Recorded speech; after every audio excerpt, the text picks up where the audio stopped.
Dr. Ellen here from Grow Generation. I've had a couple of requests from a few teachers, students, and parents to talk a little bit about the free online education that is available to learn how to draw and create in a three-dimensional environment. And so I'm going to be covering a few really basic tools that you might be interested in learning while we are in this self-quarantine. The first one is Tinkercad.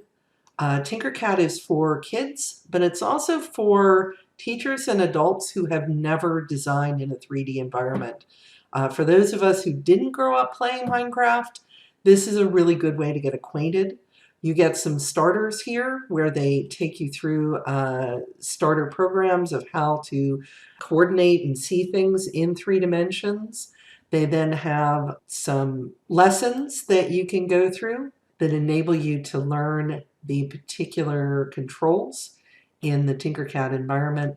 And of course, they have projects that you can go on to do in learning more and developing your skills. But once you've started in Tinkercad, most of my middle school students move on to Autodesk. Autodesk allows you to begin to work in environments that the professionals work in. So you can design your three-dimensional parts. You can design your three-dimensional models, and as well as animations.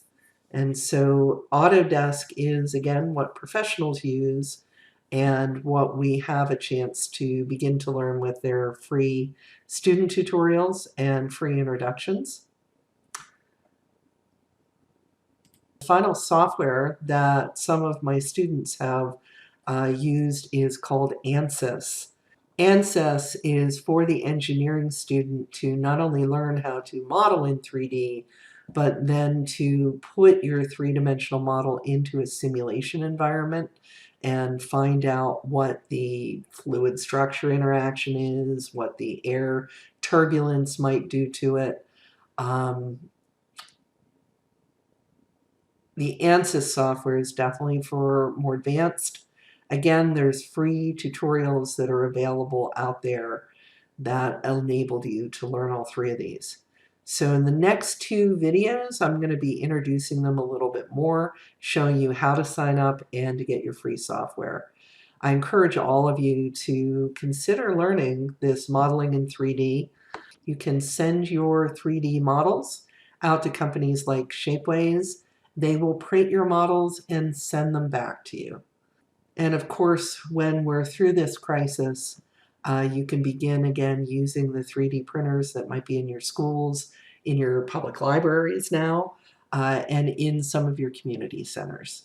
So I do encourage you to take some time in the midst of this crisis when you're not checking in with friends and family to possibly learn a new skill or grow even stronger in that skill. Good luck. Let me know if I can help.